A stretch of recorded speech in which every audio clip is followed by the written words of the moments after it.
Hey everybody, Joe Joseph here for thedailysheeple.com, and this is your news shot. PJ Media hit the nail on the head. They asked the question, is Google working with liberal groups to snuff out conservative websites? Now, while I don't think it's as black and white as liberal and conservative, again, labels that people feel the need to identify with, I can tell you that it's not just conservative websites that are being attacked, that are being censored, that are being oppressed.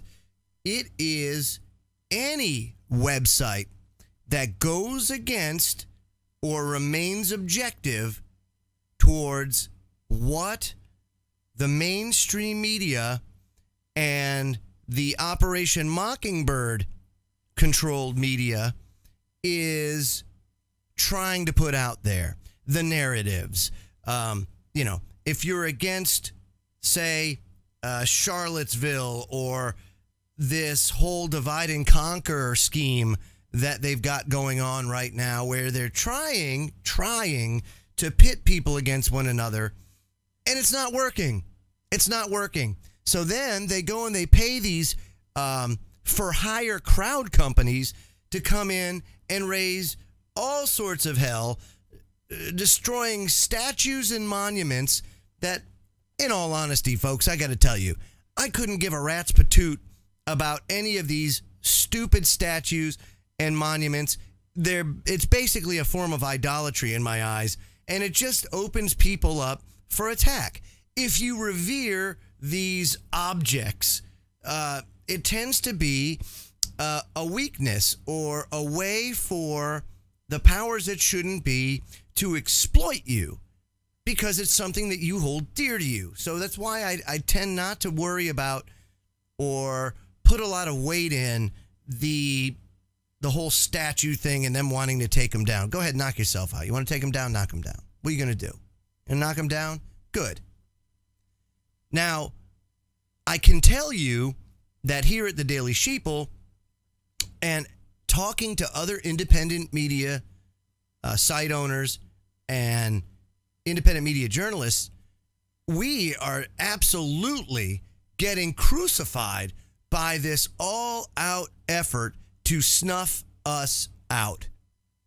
And again, it doesn't matter if it's conservative or liberal. If it goes against the narrative that they're trying to push, absolutely, they're going to censor it.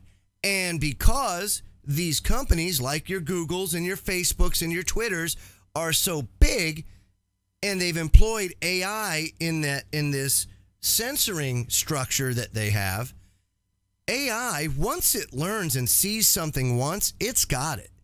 It's not like a human being that may not have gotten a lot of sleep last night and sits in the chair and doesn't give a rat's patoot about censorship that day because he's half hungover and doesn't really give a crap about being there.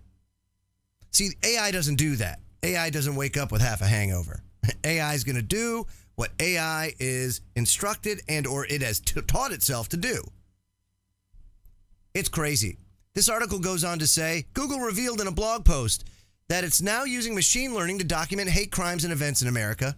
And they partnered, listen to this, with liberal groups like ProPublica, BuzzFeed News, and the Southern Poverty Law Center to make information about hate news easily accessible to journalists. And now there's troubling signs that this tool is used to ferret out writers and websites that run afoul of the progressive orthodoxy. Now, I will say, like I said, it's not just a progressive orthodoxy, because even some on the far left side, if you want to classify them as that, are also being attacked and censored because they apparently go too far to the left. And here's the issue with how this is all rolled out. Because, and this is how I wish organizations like the 10th Amendment Center and others would do this, because it's very simple and it can be applied the same way as labor law is applied here in the United States. Most companies have, we'll say, for example, an attendance policy. a lot of companies have an attendance policy that's built on points, especially the larger companies out there. And if you accrue a certain amount of points, why then you would be terminated, because that would say that you have an absenteeism problem. You could go to an attorney, say, I know that I'm being treated differently than somebody else that got fired. Doesn't matter if it was 20 years ago, right? If somebody got fired and they had more points than you, and then you got fired with less points, you're getting paid. It's bank. The same thing can be said with what's going on with censorship. Yes, it's a private corporation. Yes, they can choose to censor who and what kind of content and people are posting on their site and what it is that they're posting about. However, you have to have clear-cut, defined criteria that says what it is that violates that policy, or what your policy is.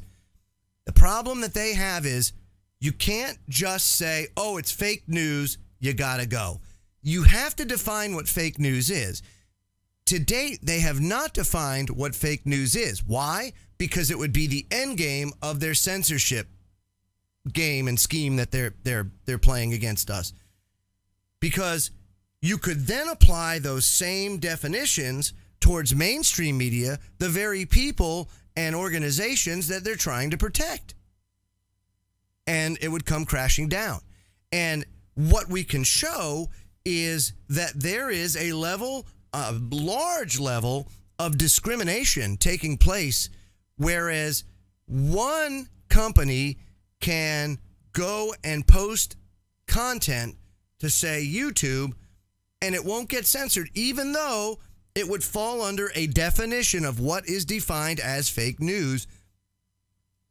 And people like the Daily Sheeple, who oftentimes get censored for just mirroring an article or content, has our content restricted, censored, and demonetized, you name it, just because we're who we are.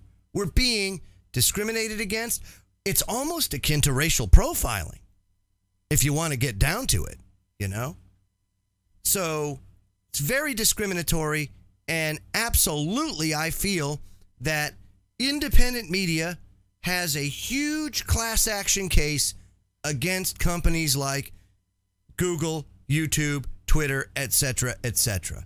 They are clearly discriminating against independent media personalities, websites, and your independent journalists. I mean, this is exactly what's going on. So PJ Media hit it on the head. It really, truly, I feel, is an issue that is going to come to a head soon because of that. They're going to see what they're doing, and they're going to see how it exposes them.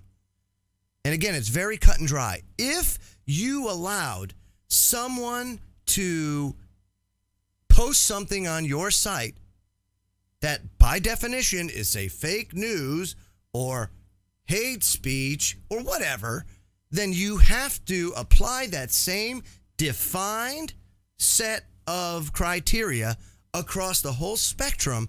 Otherwise, you are discriminating, and you can't do that. Private corporation or otherwise. You cannot discriminate against one group of people to another. And when you do, it opens up a Pandora's box of issues, and they're going to come to find out that these are issues that they're not going to be able to just make the problem go away and sweep it under the carpet. Independent media is here to stay, and we will fight to ensure that you get the information that you want and that you're looking for. I'm Joe Joseph. This was thedailysheeple.com's News Shot. Feel free to comment below and visit our website at thedailysheeple.com. Have a great day, everybody.